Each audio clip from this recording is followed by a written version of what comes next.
A very big to you. This is Diplomatic License right here on City TV. My name is Apostolic. Now, today I will be spending time for the first week of a two-part series with His Excellency, the Apostolic Nuncio to Ghana, Henryk Jagodziński. He represents both the Pope, the Holy See, and the Vatican States. Now, I am so excited about this episode because I know a lot of people didn't know that this particular embassy of the Holy See in Ghana existed. And this ground that I'm standing on has existed and hosted the Nuncio in Ghana for the past, I think, 36 years or so. Okay, yes, because since 1985, that's when this particular Nuncio came into being.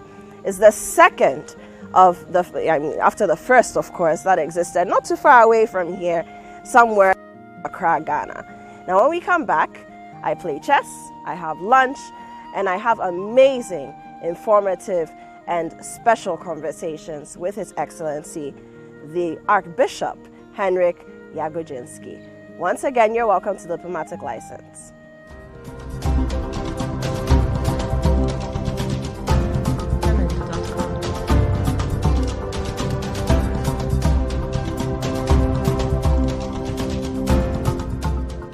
Welcome back. This is still Diplomatic License on City TV. My name is Apostolic.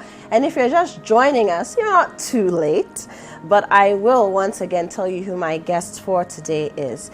His Excellency, the Archbishop, Henryk Jagodziński. Now, he is the Apostolic Nuncio to Ghana, which means that he represents both the Pope, the Holy See, and then also the Vatican State in Ghana. And I'm sure a lot of you are wondering, how does that even work? When did that even begin? There's a very long history between the Vatican States, the Holy See, and Ghana and West Africa and Africa as a whole.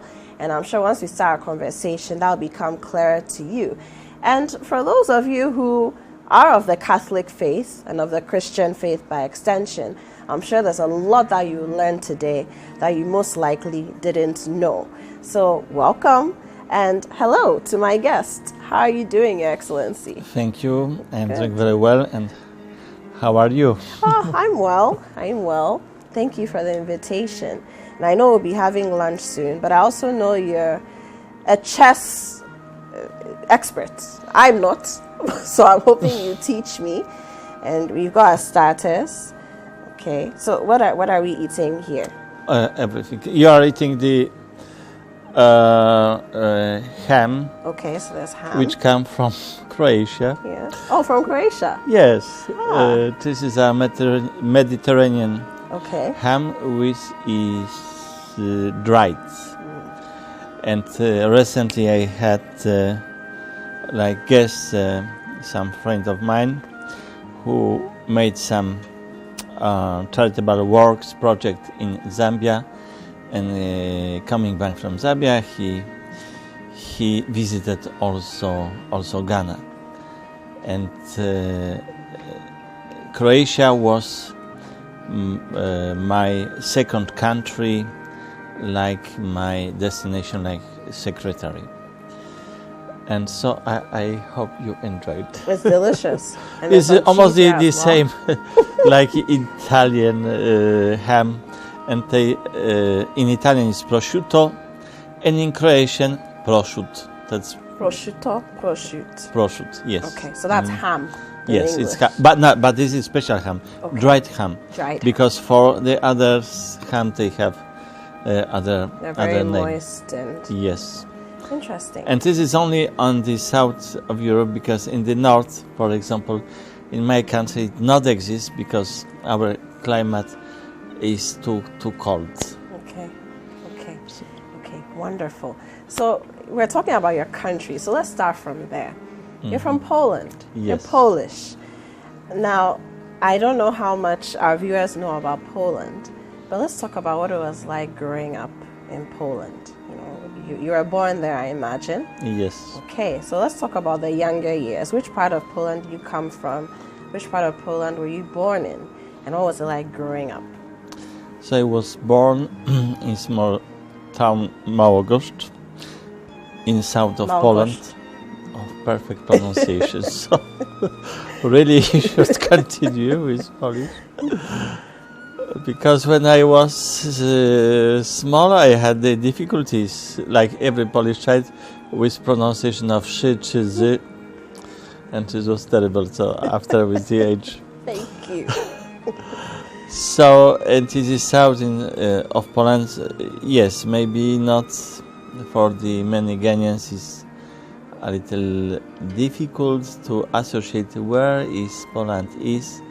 But Poland is not only my country, but also the country of John Paul II, for the moment, unique Pope who visited Ghana in 1980. Right. So that we come from the same country, and this is close to Archdiocese, is where the John Paul II was Archbishop, Kraków. It is from my place is directly 100 kilometers to Kraków. So this is not so far. This is other diocese, but the same metropolis.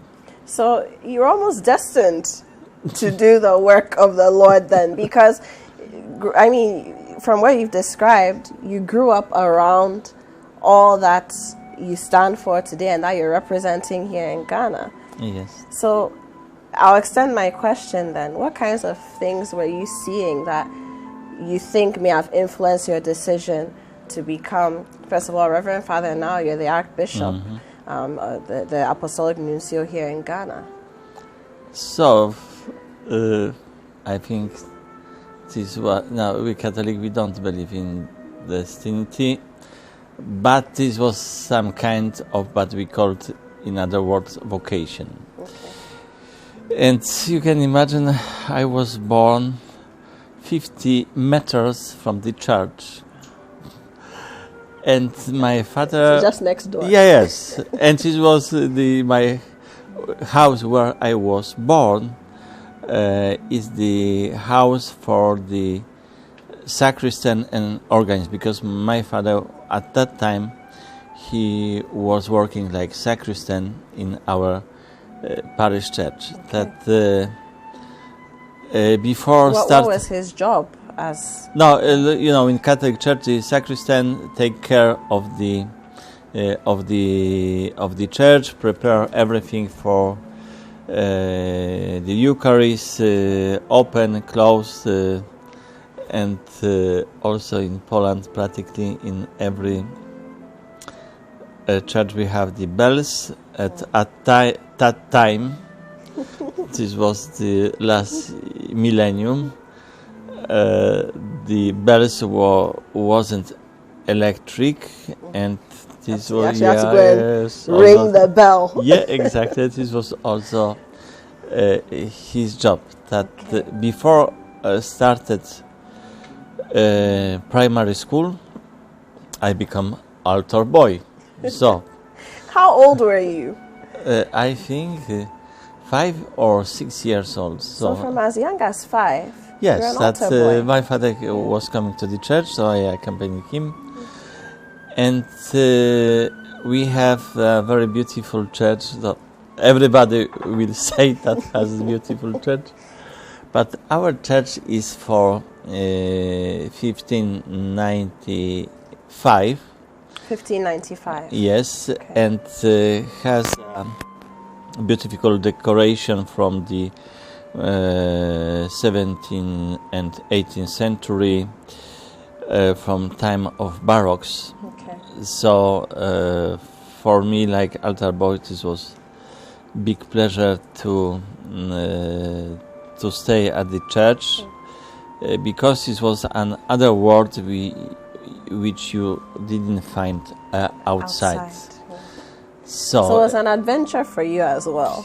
You were going to church with your father. Yes. Of course, you were learning the religion that, of course, was your family religion. Yeah, but it was something normal, and also our family life was according to the liturgical calendar was feast happened in the church. So because when this was some solemnity or big celebration, there were necessity to prepare more, and also the special decorations. What are some of the liturgical celebrations you remember most, or what were some of your favorites when you were younger? Of course, the Christmas. Yeah. And because it was big celebration in church, and also in house, it was a special time. Even in Ghana, so maybe Easter is not so visible, but Christmas is visible everywhere. So especially at that time, and we have a lot of the tradition which is regarding the family life, but also some manifestation out of the church. So, okay. So what are some of the things that you did? Were there special things that you ate during Christmas? Are there certain things that you wore to church on that day or in the week leading to the celebration of the birth of Christ? What are some of the things that you remember doing? So this one tradition which is celebrated by all Polish people, even by these people who are not really believers, but the Christmas Vigil is the very family feast that we have the special supper, and according to tradition should be 12 dishes. Wow. But Does without this happen meat. On Christmas Day? No, before Vigil. So Christmas Eve, okay. Christmas Eve. So the night leading to... Yes, 24 of. Okay. It is also tradition that during the day you don't eat, and only you start with the Christmas dinner or Eve dinner. So is it a fast during the day? Yes. Okay. And this will start when the first star started to light on the sky. Star of David. Yes, and at that time, this is the in my country, it is the shortest day of the year. Here in Ghana, we are happy that almost all year day is 12 hours, night is 12 hours. Almost all year. And unfortunately, yes, this could be not everything is perfect, so you have suffered something. So we suffered this that during the spring and summer the day is very long, but after started very, very short. So and first star. How short? What time do you start seeing? So this is 4 p.m. This starts dark. Wow. You can That's imagine. Early. Yeah. And the Eve started, and before to go to the table, we presented the greetings each other, and for the greetings we use a special kind of bread what we use for the mass, but the form is different. And we break this bread and said each other to the greetings. Okay. So you all eat from the same? No. We took this small bread, and we are standing up, and we come and break. Okay. And we give the greetings. And for the people who is abroad, we send this with the postcards. Oh, wow. Yes. So everybody, once you're Polish and you know the tradition, you get some of the bread with a postcard. Yes. Yes, that even last year I received a lot with the post, and this is now the tradition that also in school, in offices, the people organize the Christmas Eve, and with these greetings and with this bread, special bread, which we call opłatek. And also there is some tradition that on the table you prepare one plate more Okay. for the people who maybe could come improvisely, like the Holy Family, when they were looking for some place to stay, but unfortunately they didn't find. And Okay, so if you and I were the only ones at the table, we prepare a third place in remembrance of what's the Holy Family. That would Yes. be Jesus There should Christ. be one more. Of course. So Mary, Joseph, they would have come to. Yeah, but this we're looking so for some improvisational Okay. guests, but normally nobody come because everybody it is that day. If it were Ghana, not one, but 10 people would come. So please come. They would come.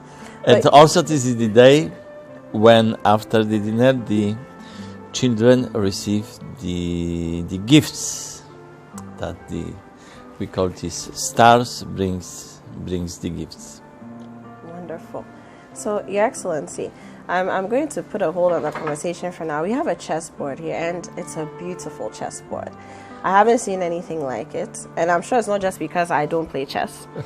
But I want to start by identifying the pieces. Please tell me if I'm wrong. At least I know the pieces. I think I do. This is the queen. Oh, this Yes. Okay, so this is the king. Yes, exactly. Bishop, Exactly, yes. knight, Yes, perfect. pawns. Yes. Okay, these ones I don't remember the names. This seems like tower, but in Okay. chase with in English is root. Root. Okay, okay, perfect. So how do we play? So maybe before we are playing, so to have the strength and forces to play, I invite you to the lunch. Okay, so we should do lunch first and then we can play? Yes. Okay, wonderful. Should I take my drink? Or? Yes. All right. Well, you will find also the others, but maybe we can take with us. Okay. So I'm about to have lunch, and it's a very special lunch because lunch is a special time when you come to the residence of the Apostolic Nuncio. So we're going on a quick break, and when we return, it's lunchtime with my guest. We'll be right back.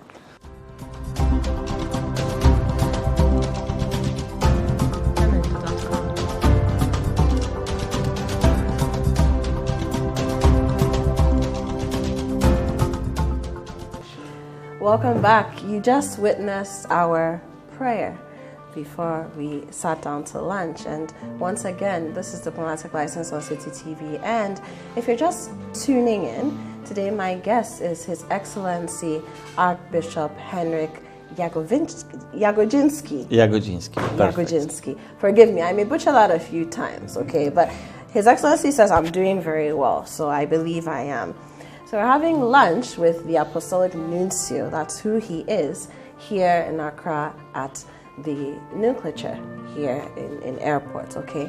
Now, we'll talk more about what all that means, but bottom line, again, if you didn't catch that before, he is a representative of the Pope, so the Holy See, but also the Vatican State to Ghana. And I know it's a very interesting concept that there's a diplomat who has the status of ambassador who represents these two entities. But, Your Excellency, before we even come to that conversation, we'll get there. It's a very solemn but homely feel at the table. I would like to ask, for most people, I'm sure, who are watching, before they sit down to table or before they have their food and they're saying grace, they don't stand. They sit down and then we say grace. So what's the significance of that? No, this is other culture, because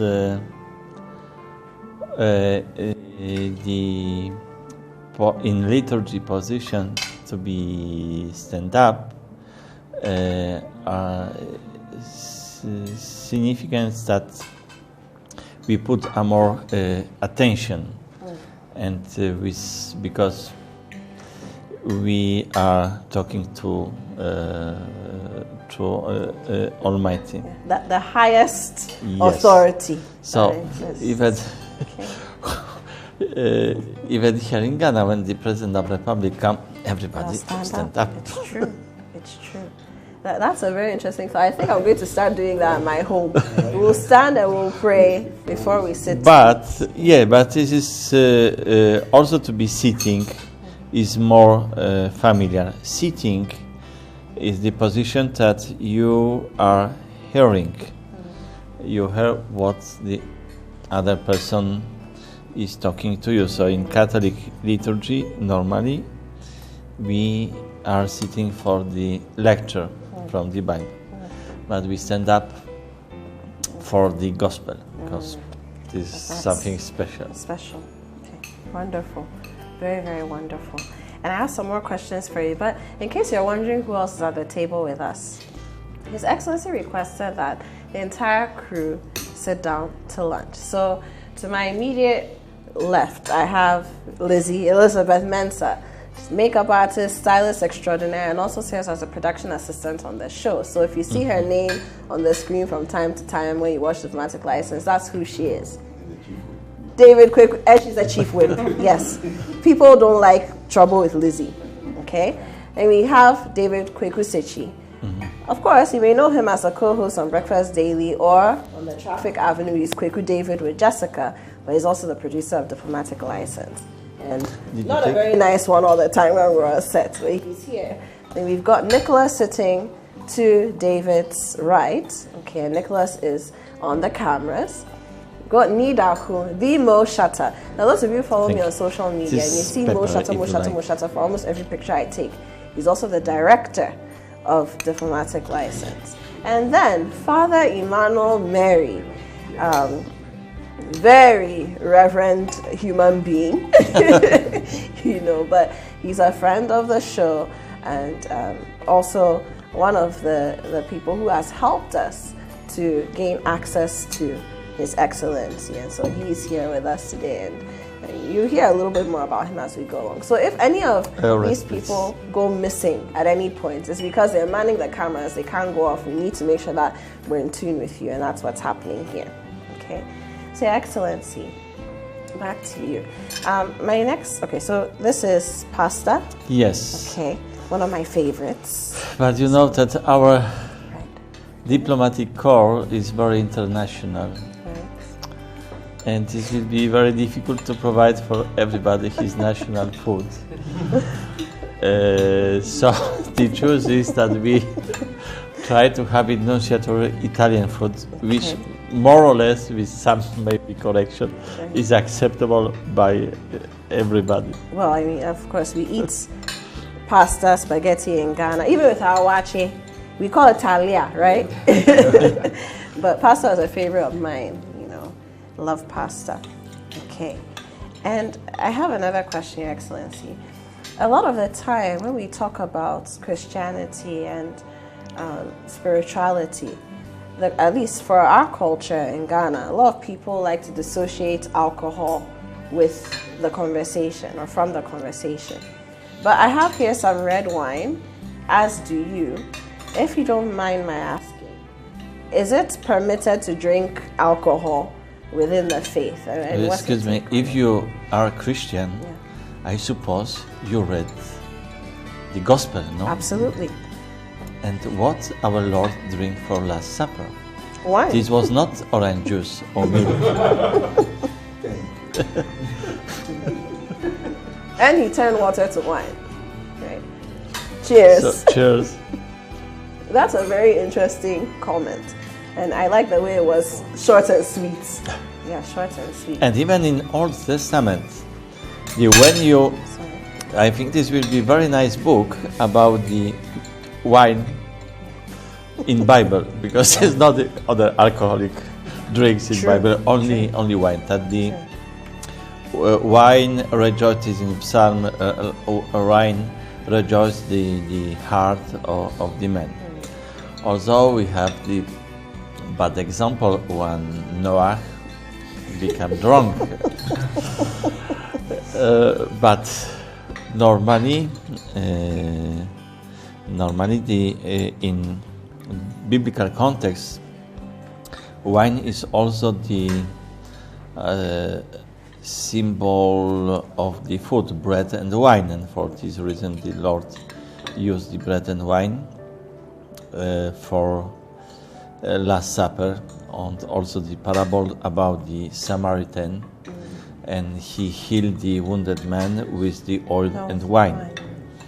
And St. Paul wrote to the Timothy, please don't drink only water, but take a little wine. Wonderful examples for the stomach's sake. Wonderful examples. My next question would be about bread. I see that there's bread here, and I'm wondering, you just mentioned bread and wine.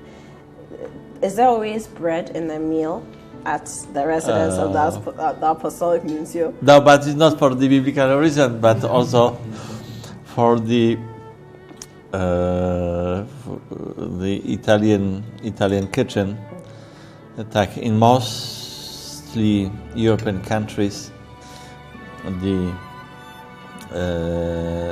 basic food is bread, but not only European, because in Middle East, so in Holy Land, also bread and wine was the base, and after the other things. Well, in Ghana we like our bread too: tea bread, butter bread, sugar bread, buns bread, all the different breads, cocoa bread, tuna bread. Tuna. Oh, tuna bread, sardine bread. Now there are all kinds of bread. They're there. Okay. And Your Excellency, I see that. So what's in this bowl? This is Ghanaian pepper. So you like your spice? Yes. Is it a Polish thing? No, it's not Polish. No? I am an exception. Oh, you're an exception. How did you fall in love with pepper? No, I started in Poland, so for the meat we use horseradish. It is the white, a little spicy, so I like it. But really I broke my taste. That is not so sensible in Kinshasa. Yeah, those parts. This was my first trip to Africa in 1999. I spent 1 month in the monastery of the Norbertine Fathers, and they serve the red pepper. And like first they served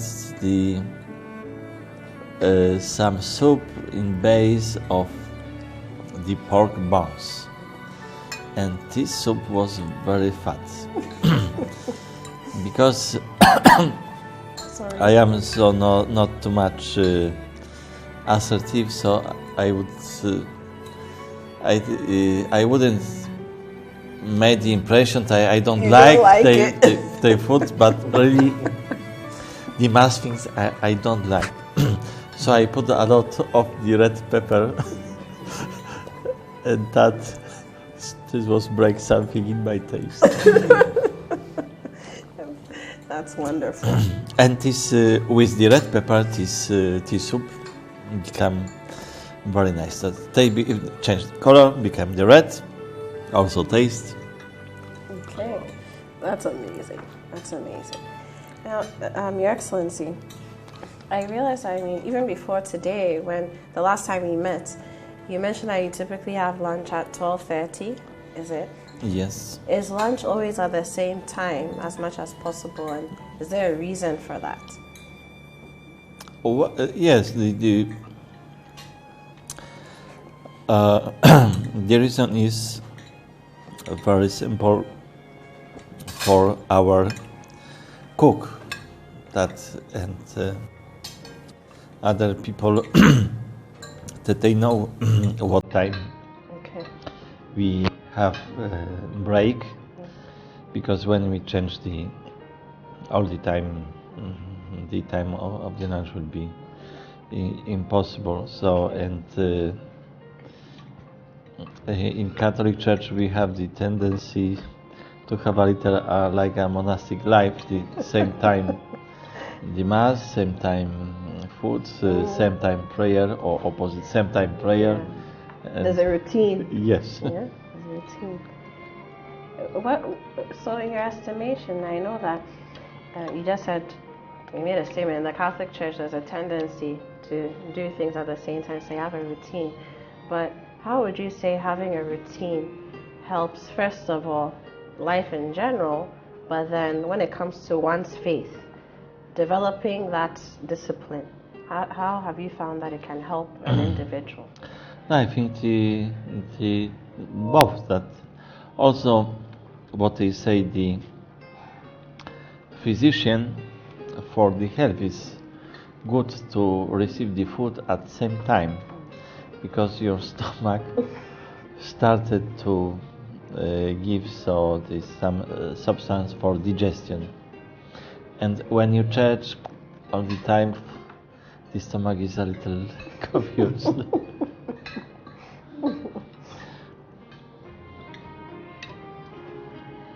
How's the food? I know you don't have to say, just nod. Oh, that's what he's finished his. Most of us finished his food. It's ahead of all of us. Ahead of all of us. And also this is better to planning your work, that you know what time you start the activities, what time is the lunch, what time is the break and prayer.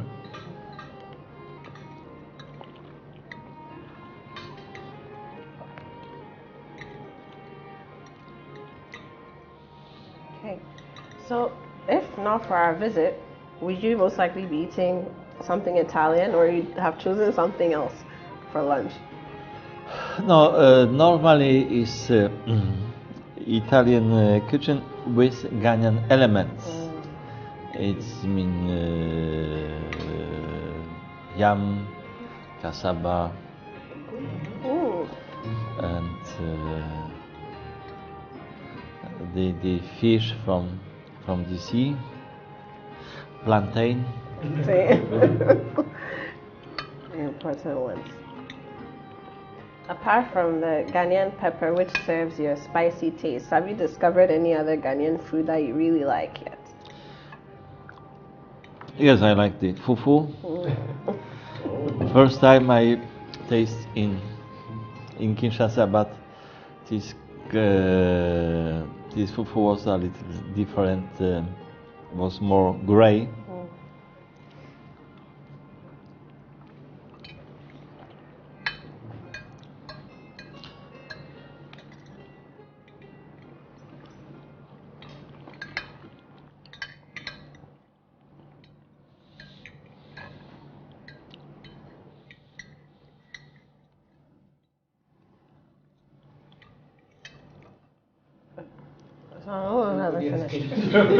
Don't worry, we have time. I reserve all day for you.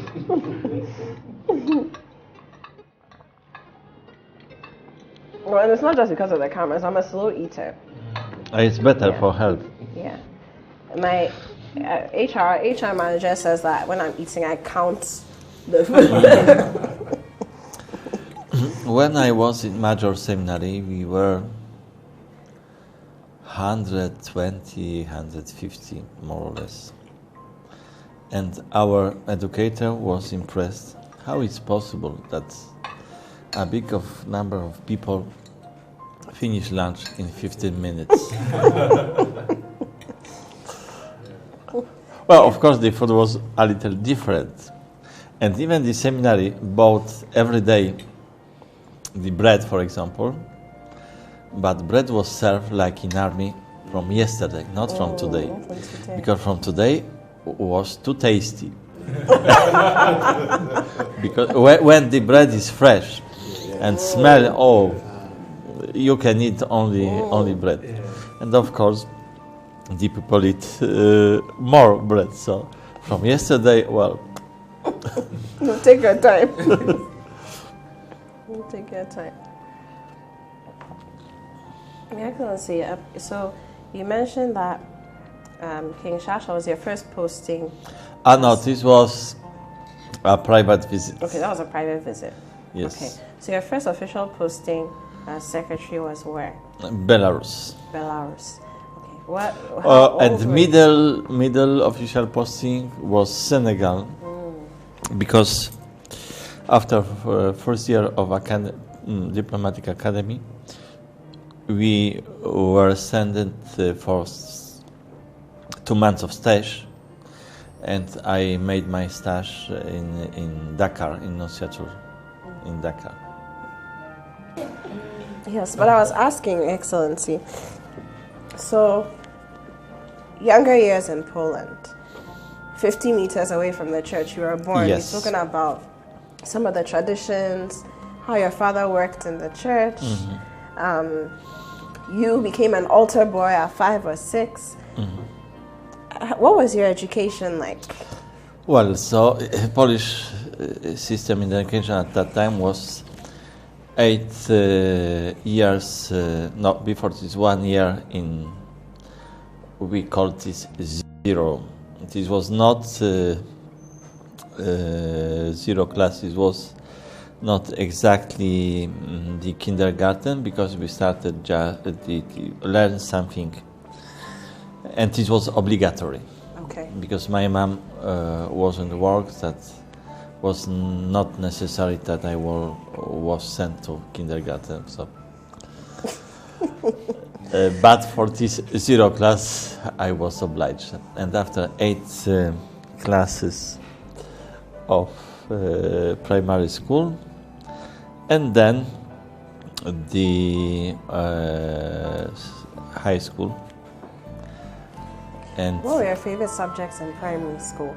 Or your favorite activities? Do you remember? the letters and history. And this remains until now. And after primary school, I chose the secondary school with humanistic profile. That were more classes of letters, languages, even Latin.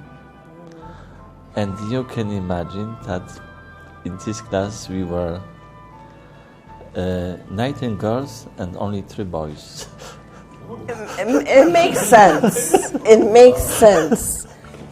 So this is the first time I'm speaking to someone on this show who was a minority.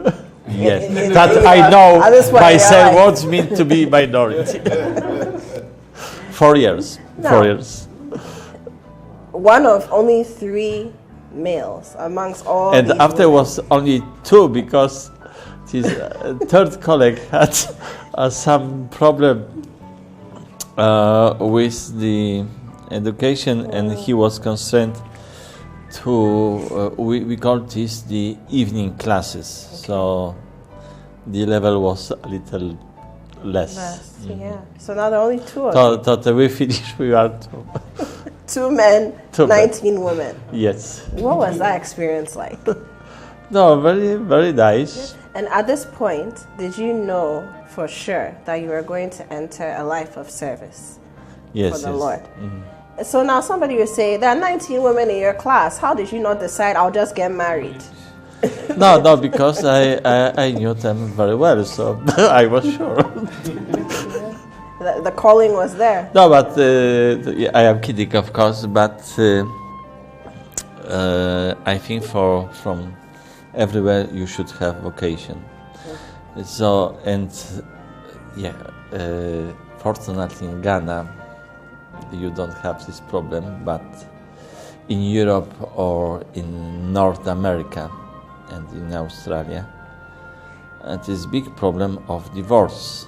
So that people married and are not able to stay with them. And in some countries you have another phenomenon, that the people choose to be single, not of course for a religious reason, but because to stay with other person as the sacrifice, and if you are not prepared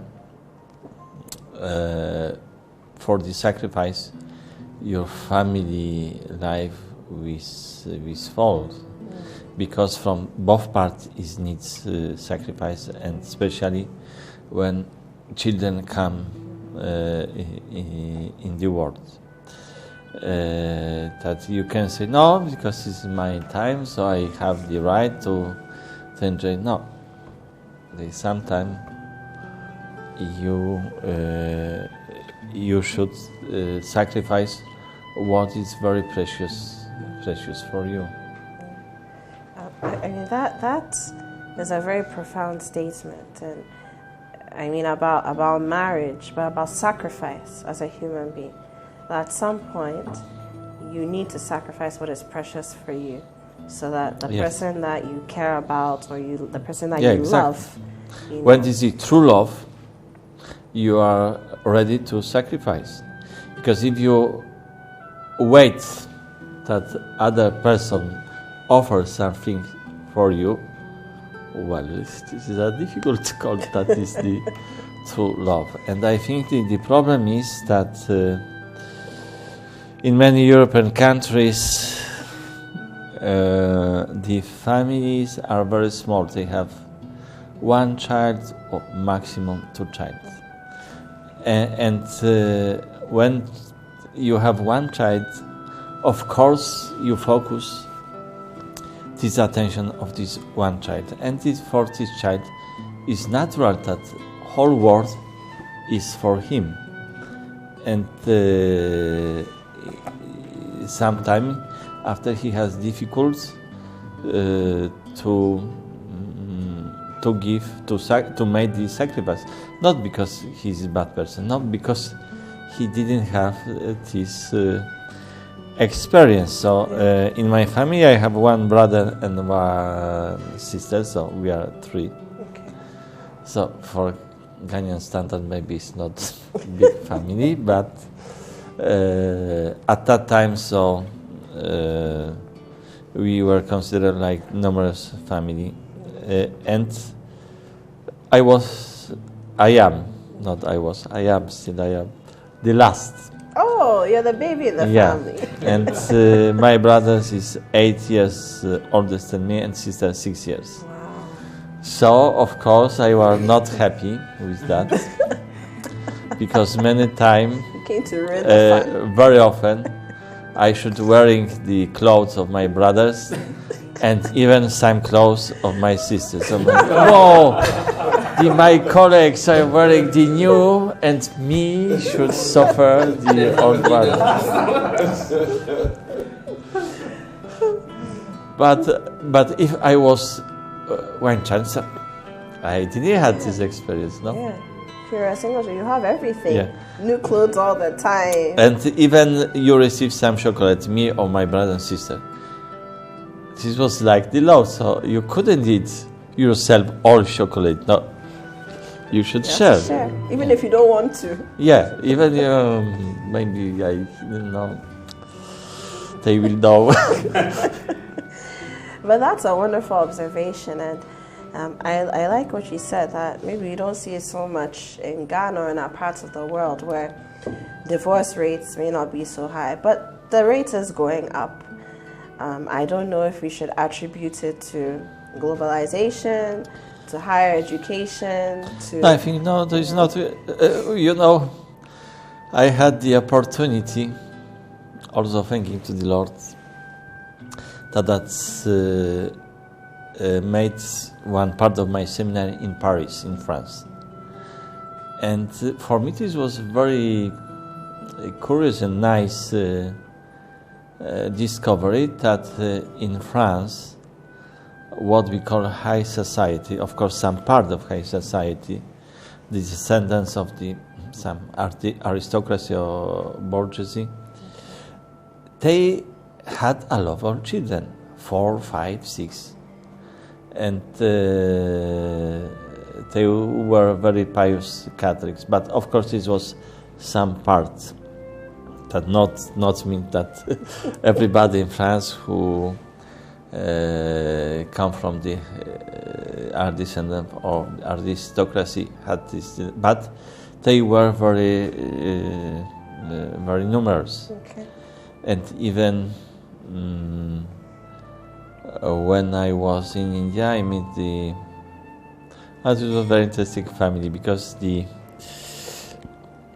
man is originally from Poland, but he was educated in France. And when he speaks Polish, that first language is French, and when he speaks Polish, so he speaks very well, but I understand yet it's not his first language. And he married a lady from Belgium, and they lived in France, and he was sent for his company to the France, and they both are very devoted Catholic, and they had, to not be wrong, 6 children. Wow. And his wife finished the music academy. That is also, and they are very beautiful family. And the family like that in France, you have a lot. That because for them this was some choice to be Catholic and practical Catholic, and have a big family. Okay. And this is wonderful. That and after India, it was very interesting. They stayed also sometime in Poland. That they are very, very happy. So, and you see how the oldest children take care of the smallest. And I think that for the society is very important when you are growing in numerous family.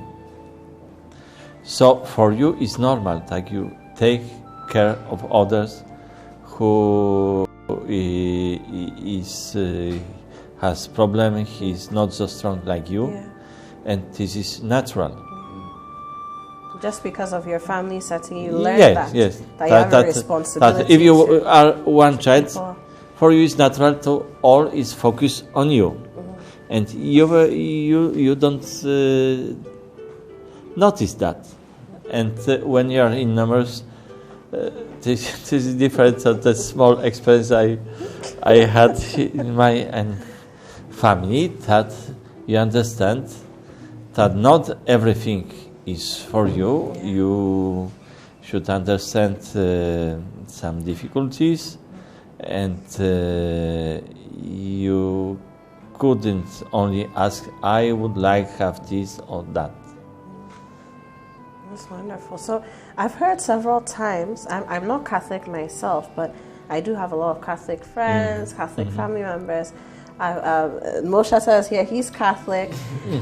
I've heard several times that Catholics don't believe in birth control because, and I don't know if it's true, you can correct me if I'm wrong, or if they are wrong, they said it, I didn't say it. But they say Catholics don't believe in birth control because bigger families are a blessing and you shouldn't stop the blessings. No, it's not. The things are more complicated. What is teaching the Catholic Church is to be responsible when you found the family. It's not mean that we recommend to have the biggest number of children is possible. No, it's not that. But to be open for the life. And why to be? Because we believe that, and this is not only we believe, it is also told the science, that every human being is different, because what made us like biological being, I am not talking about the human being, biological being, this is the DNA code. Every people have different. And for this reason, you are so strongly against abortion, because this some people say that it is the choice of women. Of course, it's choice of women, but before. But when the conception arrived, this is a new being. So, and we believe you can decide about the life of other. You can decide about your life, and this is talking the science that in the moment of conception, the new DNA is created, and this is this new human being is living in the body of mother, but this is not part. This is not part of mother. It's not like teeth that go out because this is mine. I could decide. And also, what is regarding the anti-conception? Okay. This is also many misunderstanding about it. Maybe you remember the discussion that allegation across the Catholic Church that the AIDS spread because the Catholic Church is against the contraception. Yes. But the logic was very strange, that they believe that no, the people don't use preservative because it is against the Catholic teaching. Of course it's against. But Catholic teaching is that every sexual report out of marriage is a sin. No, these people forgot. Only it is about. So that if you are honest, yes. So you can say no because no. You should if everything before the marriage is considered like sin. So if the whole world was observed, that it wasn't a big spread of ideas. Ideas. In French is sida, ideas. Now, Your Excellency, we will go on a break very shortly, but just a follow-up question. So, are those who are of the school of thought that, okay, we just spoken about abortion and wonderfully explained in my opinion, but others will say, okay, what if a woman was raped and she gets pregnant? What's the thinking there? Yes, it's the woman is not constrained to guard to educate the people. So she could deliver, and she are not agree. In the end, she became pregnant, and we are sorry. This fact became against her will. That I don't say that is something good. This is a crime, and will be punished. But to kill the child is not solution. So she could give the child for the adoption. Okay. And I had and this is also another phenomenon, that the fact that in Occidental world, so Europe, North America, Australia, many people don't have many children. It's not only because they didn't want, but they couldn't. And you have a lot of couples that are looking for adoption. I mean, there are people who travel from Europe and the Americas to Ghana and other parts of the continent to adopt. I have already, not I have American friends, and they were looking for the adoption. I was surprised how many interrogation they suffer to be declared, you are able to adopt, because you know that it will change your life. What you will do is you will and for abortion, no problem. No, you don't. It's not okay. Yeah. Okay. So you will, and to adopt, how many problems? So, if woman wouldn't like to have the child, no, please wait a little months and give the child for the people who will love it. And also, I think this is not for the woman. If in the first approach, I understand that she maybe will hate this because this is the fruit of rape. Yeah. But after the years, looking this small child, yes, maybe my child will have this this year. And but in this discussion about the abortion, that what is an isolated case or many few cases, we took, for example, to make a general law, and also about the contraception, about the pills. This should be said the true for the woman who would like to take it. That is like a vitamin and didn't have the consequences. So you just eat and nothing, no problem. No, this will be not only for the woman, but also for the man. If he have the reports with women which regularly take the pills, because this is based of hormones. So this is and also it not exists 100% contraception. 100% contraception is just it. If you don't have reports, it is 100%. And in any case, if the child come to the world, what you will do? So. No, of course I understand the human nature, but like so my childhood, no? Yeah. So from small you are habituated that you can't have everything you want, that everything have the price. There are always consequences. Yeah. Very deep, interesting, and frank conversations here on Diplomatic License with His Excellency Archbishop Henryk Jagodziński. And I mean, look, we spoke about everything from his life to food to Catholic life to abortion, contraception, and that's what it's all about, because somebody needs to have these conversations. We're going for a break, and when we return, the show continues. My name is Apostolic. We'll be right back.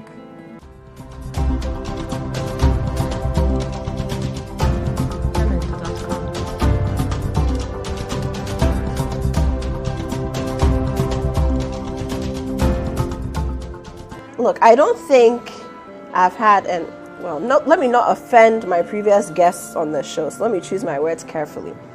But I don't think I've had a more educative lunch than I've had today. And not just educational in terms of history, in terms of culture, but also in terms of a spiritual experience. And thank you very much to His Excellency. You're most welcome. For making sure that happened. But we did promise you a game of chess. You missed out on a lot of the conversations that we had off record. You don't need to know everything. We show you what we want to show you. But I did tell His Excellency that I would come and play chess with him, even though I know that I don't know how to play, but I avail myself to the game. So, Your Excellency, even before we wrap up here, one final question. Did you enjoy chatting with us over lunch? Oh, it was very big pleasure for me because I am learning all the time, and I know that the journalists know everything, that I was happy to have the competent people to ask about Ghana, Ghanaian, and life in your beautiful country. Thank you. Thank you so much. And once again, I must thank you for being very frank and very honest with your thoughts. But of course, if you're a man who has spent his life serving the Lord, then you're not afraid of anyone's opinions of what you believe in. So I should have expected that. But now I think it's time for us to play chess. And we don't have much time. So viewers, what I'm going to do, because I'm not afraid either to lose to His Excellency, is to promise you that next week we'll come back with a part 2. So this is an extended episode of my day with His Excellency, the Archbishop Henryk Jagodziński, right? Yes. Is that it? Jagodziński. Yay. Perfect. Got it. Okay. My name is Apostolic. Thank you for watching Diplomatic License. Of course, stay in touch with us. # Diplomatic License across all social media networks. And keep watching City TV, because you never know when next you find a guest as interesting as my guest for today. See you next week.